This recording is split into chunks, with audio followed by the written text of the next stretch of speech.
এই দাঁড়া, office time কটায়? 10টা। তাহলে 10 মিনিট লেট হলো কেন? রাস্তায় জাম ছিল তাই। শোন, আর পরের বার যদি লেট হয় না, এই কোম্পানি তার কাজ করতে হবে না, কার ধাক্কা দিবে করতে হবে। রোহন, ম্যাডাম আপনি? তুমি কাকে কি বলছো? ও আর লেট হয়েছিল সেই জন্যই বলছিলাম। কে কখন আসবে না আসবে সেটা আমি দেখবো। তোমার কাজ তুমি করো, যাও। তুমি আমার কেবিনে এসো তো। সরি ম্যাডাম, আর কোনোদিন লেট হবে না।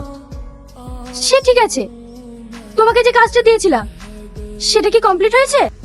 হ্যাঁ ম্যাডাম, গতকালকে কাজটা কমপ্লিট করে ফেলেছি। কি ব্যাপার, তোমার জামা প্যান্ট ভেজা কেন? কাল রাতে বৃষ্টি হচ্ছিল তো, আমাদের ঘরে আবার জল পড়ে, তাই সব ভিজে গেছে। এতে তো তোমার ঠান্ডা লেগে যাবে, অন্য জামা পরে আসতে পারতে। বলতে গেলে ম্যাডাম, অফিসে আসার মতো আমার একটাই জামা। এক সেকেন্ড,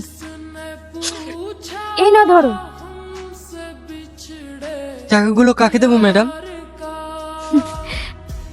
আরে বুদ্ধু, এই টাকাগুলো তোমার জন্য।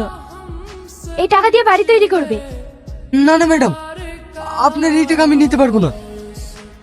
আর এতগুলো টাকা আমি পরিশোধ করবো কিভাবে? আমি কি তোমার সঙ্গে টাকাগুলো সঙ্গে সঙ্গে চাইছি? তুমি যখন পারবে টাকাগুলো আস্তে আস্তে পরিশোধ করে দিও। কিন্তু ম্যাম। কোনো কিন্তু না, আমি চাই তোমার বাড়ি বানানোর কাজ কাল থেকে শুরু হোক।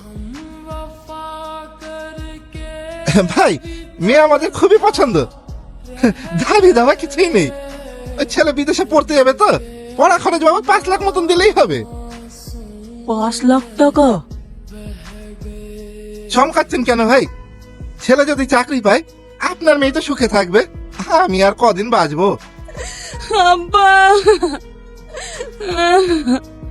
কি রে মা, তুই কাঁদছিস কেন? তোমার জামাই আমাকে বাড়ি থেকে বের করে দিয়েছে। কেন, কি হয়েছে?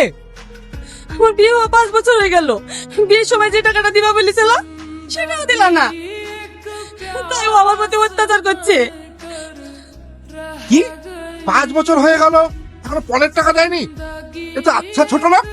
এবার তো আমার ছেলের বিয়ে দেবো না। এবার উঠে আয়। দয়া করে আপনারা যাবেন না, আমার একটা কথা শুনুন। আপনার আর একটা কথাও আমি শুনতে চাই না। এই চলে আয়।